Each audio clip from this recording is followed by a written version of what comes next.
Bienvenue à toutes et à tous dans ce point du lundi matin. Nous sommes le lundi 21 octobre, à 10 jours d'Halloween. Ça y est, ma fête préférée.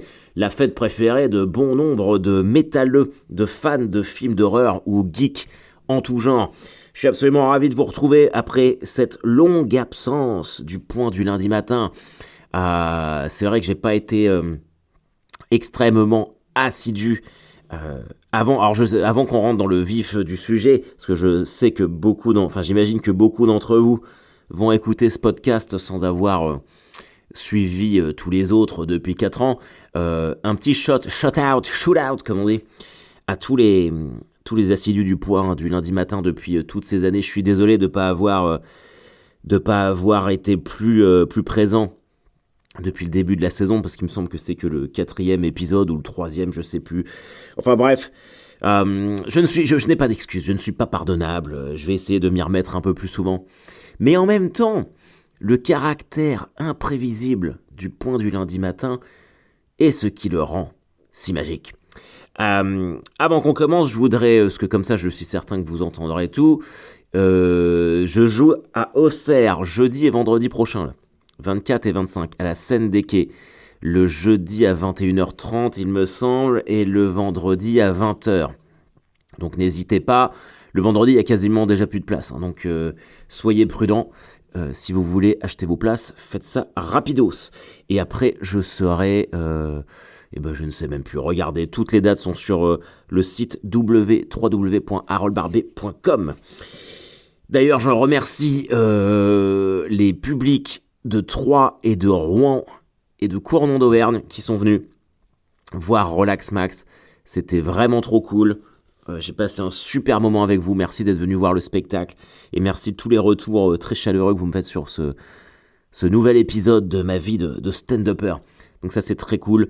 Et puis voilà. Donc voilà, nous sommes le lundi 21 octobre et je suis rentré hier chez moi, près de Caen. Je suis rentré en France vendredi, mais alors ça a été un peu perturbé. Je devais à la base jouer vendredi soir à Grenoble en première partie du poteau Karim Duval pour faire la pub de ma venue à Grenoble en février prochain. Et puis il se trouve que mon avion pour revenir en France avait 9 heures de retard, donc j'ai jamais pu choper un train pour être à l'heure à Grenoble, donc... Bon bah voilà, donc je m'excuse, je me suis bien évidemment excusé auprès du théâtre et de Karim, on remettra ça plus tard, il n'y a pas de souci. Et samedi j'étais à Cournon d'Auvergne, à la Baie des Singes, pour jouer mon spectacle, et c'était très drôle, très cool. J'étais explosé par le décalage horaire, je me demandais vraiment comment j'allais tenir. Et puis j'étais dans les loges avant de monter sur scène, et je vois un autocollant, un stickers de Selig sur le frigo.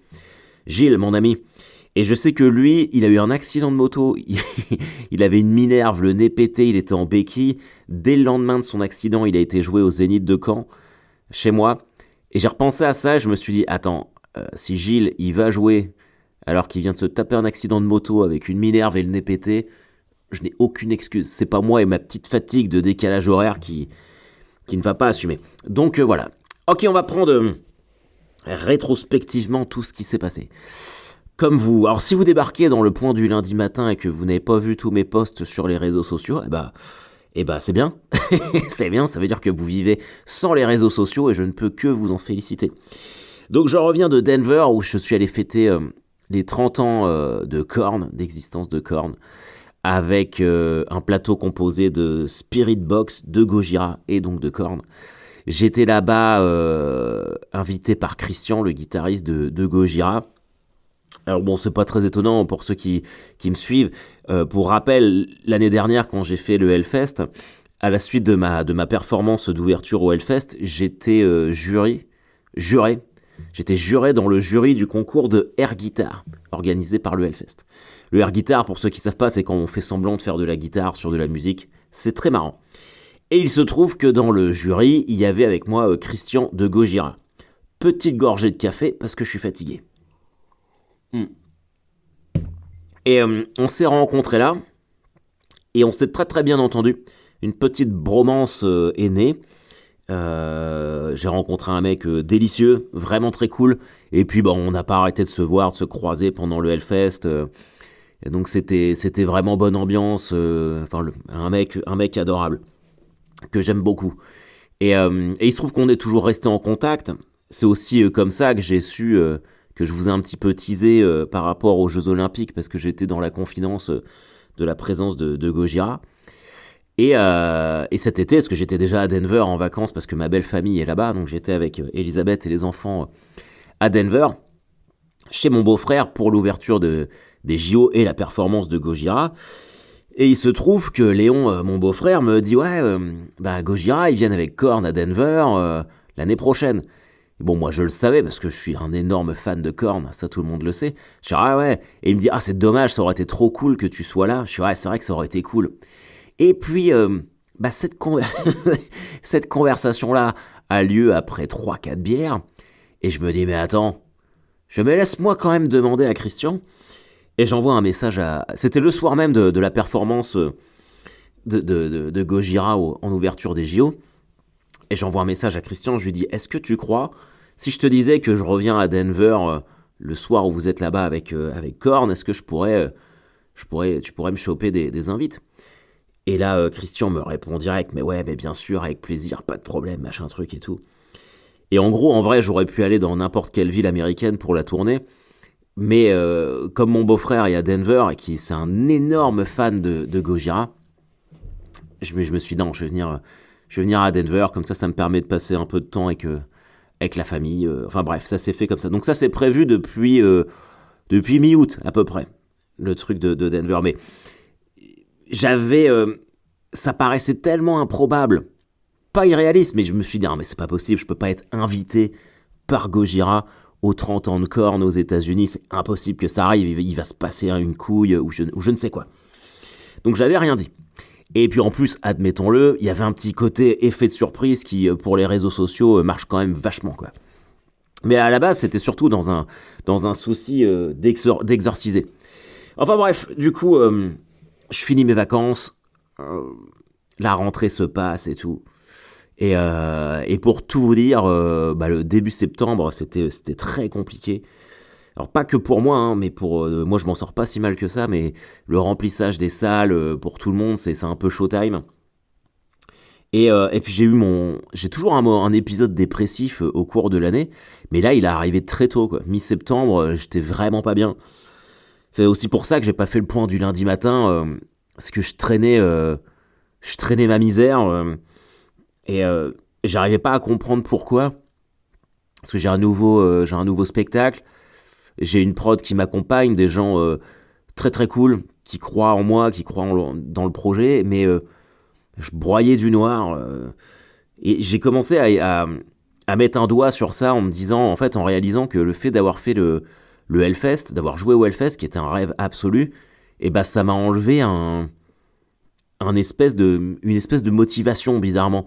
J'étais bon, qu'est-ce que je fais maintenant? Enfin, tout me semblait un peu fadasse, sachant que l'année dernière, j'avais préparé ma saison avec comme optique, comme bouquet final, l'ouverture du Hellfest. Tout en sachant que depuis que je fais ce métier, soit depuis 2018, et je le sais, hein, mais il se passe toujours des trucs imprévisibles, c'est ça qui fait que ce métier est exceptionnel, c'est que je ne sais jamais ce qui va se passer à l'avance. Alors c'est pas du tout pour vous dire que ce que je fais est mieux que vous ou quoi que ce soit, parce que j'ai bossé 10 ans en entreprise, 4 ans téléconseiller, j'étais 4 ans assistant administratif, et mon Dieu, j'ai mangé mon pain noir, quoi. Et je veux absolument pas retourner dans la vie normale, et j'avance avec cette boule au ventre, et je sais qu'à un moment ça s'arrêtera. Fatalement, bien sûr que oui, même pour moi, je me vois pas faire des tournées comme ça dans le train à 55 ans, 60 ans, c'est impossible. Mais je veux en profiter. Et là, j'arrivais plus à en profiter depuis le début de l'année, je sais pas, je traînais ma misère et tout. C'était compliqué. Et ça allait pas bien moralement, quoi. Donc on est parti à Denver, alors j'ai joué le jeudi à Troyes, le vendredi à Rouen. Et je suis parti avec un pote à moi, Charles, qui était chaud pour venir, donc je lui ai eu une invite aussi.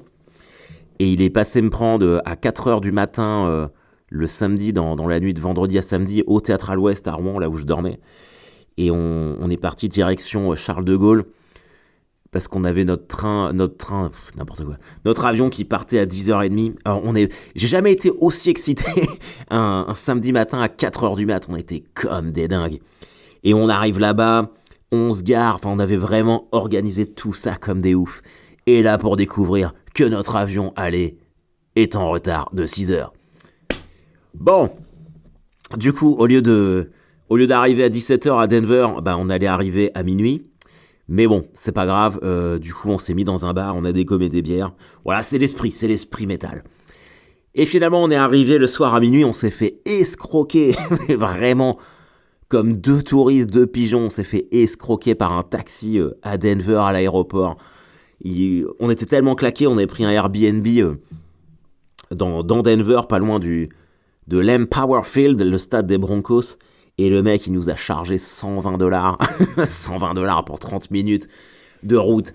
Et c'était... putain. Mais bon, on n'en pouvait plus, on n'avait pas dormi depuis je sais pas combien de temps. Juste pour vous dire, au retour, on a fait le chemin retour en Uber. Ça nous a coûté $35. Alors après, bon, c'était la nuit, c'était minuit. Mais on s'est quand même bien fait niquer. Enfin bref, quoi qu'il en soit, on est arrivé là-bas, il faisait super beau. Le dimanche, j'ai retrouvé mon beau-père, beau-papa. On est allé au stade des Broncos, voir les Broncos. Le match était très cool. Enfin, ils ont perdu, mais on s'est marré. C'était vraiment chouette. Je me suis fait un Wendy's, qui est mon fast-food américain préféré. D'ailleurs, si vous regardez les photos du concert de Korn, pardon, j'ai une chemisette hawaïenne Wendy's, cadeau de mon beau-frère. Incroyable. J'essaye de faire court, ça fait déjà... faut que j'avance. Bref, on a été allé visiter l'aquarium, il faisait super beau, c'était bien. On a bu plein de bières. Mardi soir, si vous aimez le métal, si vous êtes curieux, on est allé voir Deadlands comme groupe. Alors ça, c'est incroyable parce que c'est une fille que je suis sur Instagram qui s'appelle Casey Kirsen, il me semble, j'ai peur de dire des bêtises.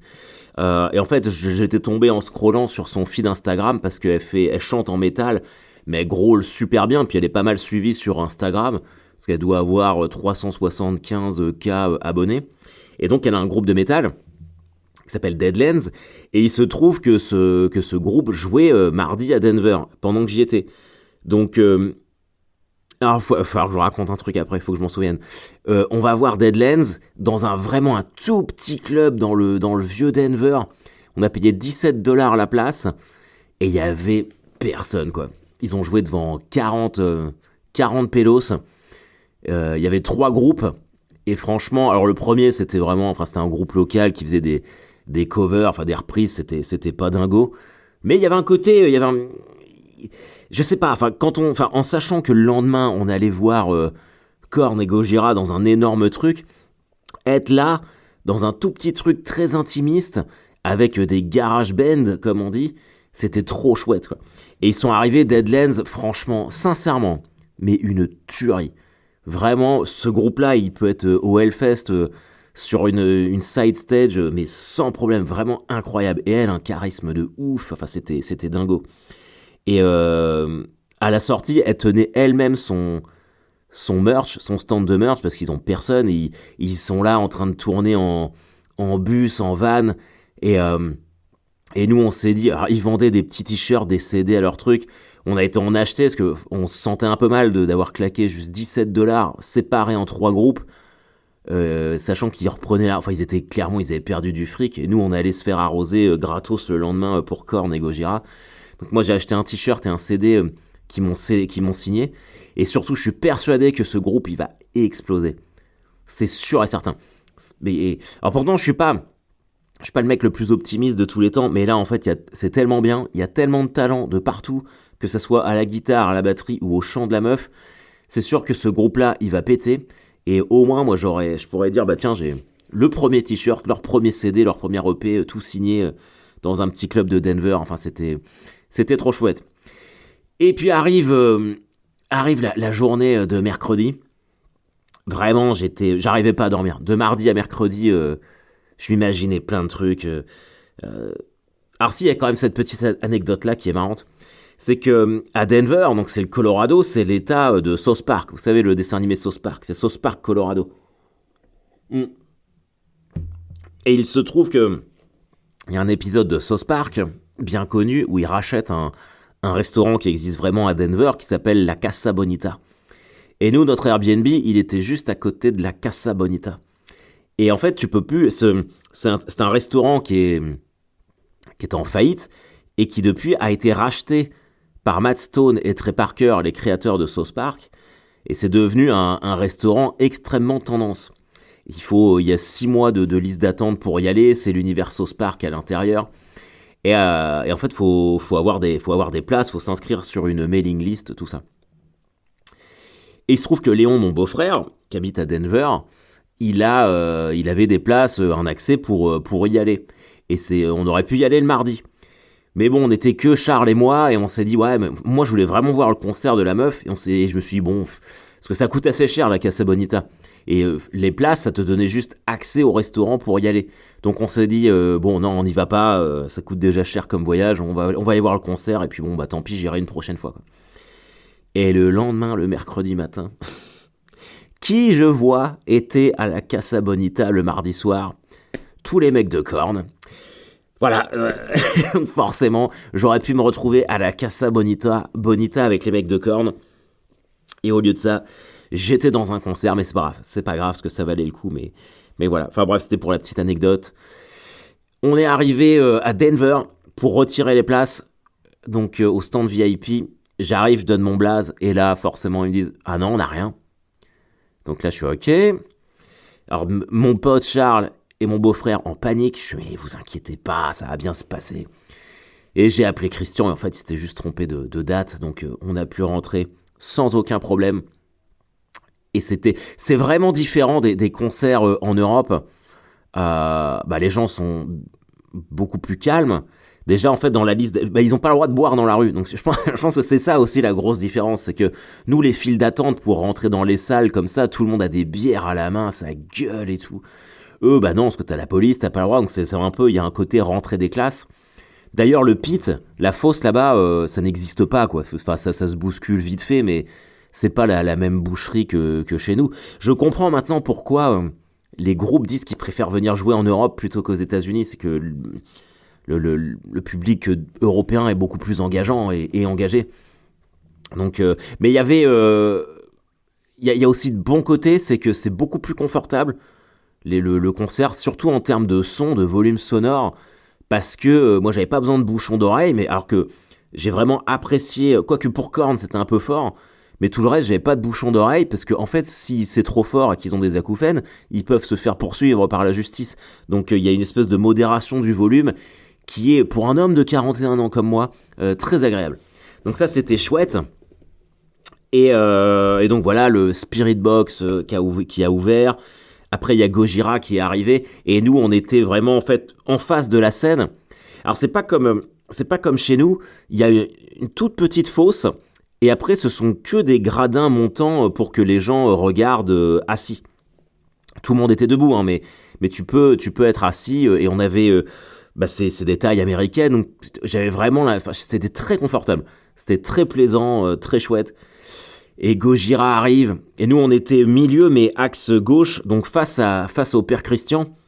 Et moi j'étais trop content, j'étais trop fier. Et alors, vraiment là où je me suis dit mais on se rend pas compte, c'est que évidemment c'était les 30 ans de Korn, donc on va dire 70% des gens avaient des t-shirts Korn, mais 30% du reste c'était Gojira.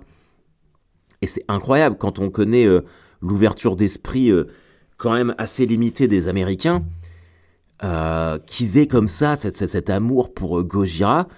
Il est temps qu'en France, nous, on s'y mette, quoi. Heureusement, là, Gojira annonce une tournée française, et d'après ce qu'ils m'ont dit, c'est déjà super bien rempli et ils sont très contents.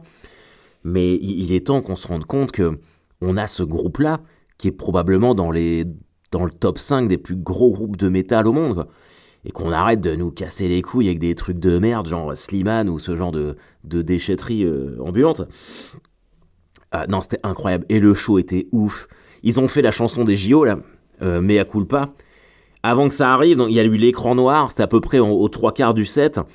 Et puis il y a eu la vidéo des JO avec la tête de Marie-Antoinette qui fait ah ça ira, comme ça. Et quand c'est parti, les gens, mais tout le monde a pété les plombs. Charles et moi, on était là, on gueulait ah ça ira. Enfin, c'était incroyable, quoi. C'était vraiment ouf. Et puis après, ils sont partis. Forcément, nous, on est restés parce que moi, je voulais voir Korn. Korn, incroyable. Ils ont joué tellement longtemps. C'était. Enfin, j'étais au paradis, c'était magnifique. Et puis le concert se termine, on va en VIP, donc la section VIP. Et là, il y a Christian qui vient. Euh, et puis bah ouais, trop fier. Et du coup, on est parti avec lui backstage dans les loges, où on a retrouvé les autres gars de Gojira. J'ai pu faire signer tous les CD pour mes potes. J'ai eu tous mes cadeaux. Je viens de mettre la vidéo unboxing. Mais vraiment, c'était vraiment le truc de ouf, quoi. C'est le souvenir de dingue. Et alors j'ai pas de photos avec les gars de Korn, on les a vus dans les loges en backstage, mais ils étaient dans leur loge avec d'autres mecs et tout.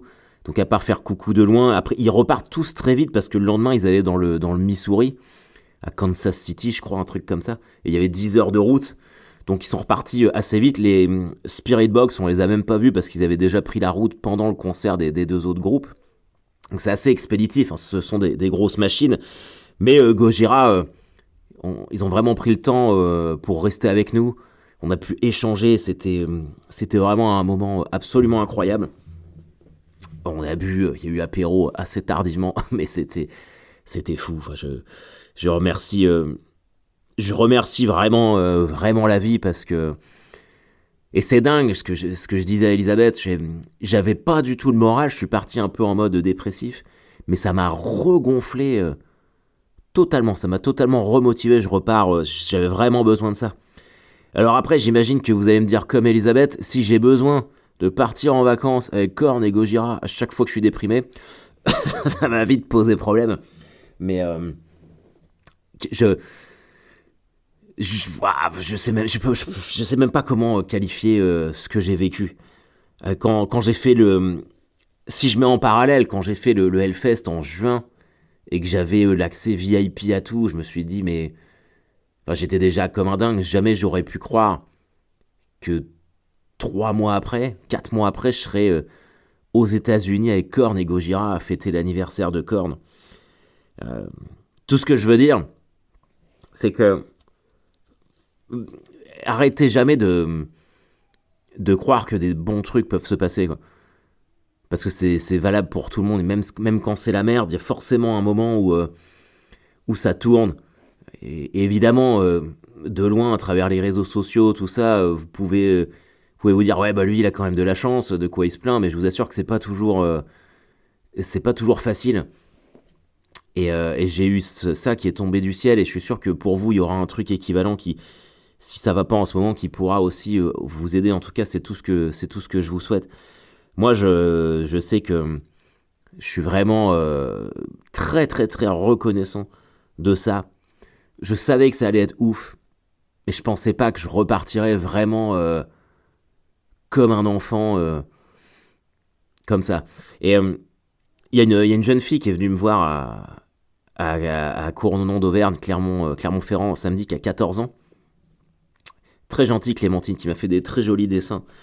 Et je pouvais pas m'empêcher de penser à moi à 14 ans, au même âge, c'était à peu près vers 13-14 ans que j'ai découvert Korn, et que j'ai plus jamais arrêté d'être un fan ultime de ce groupe.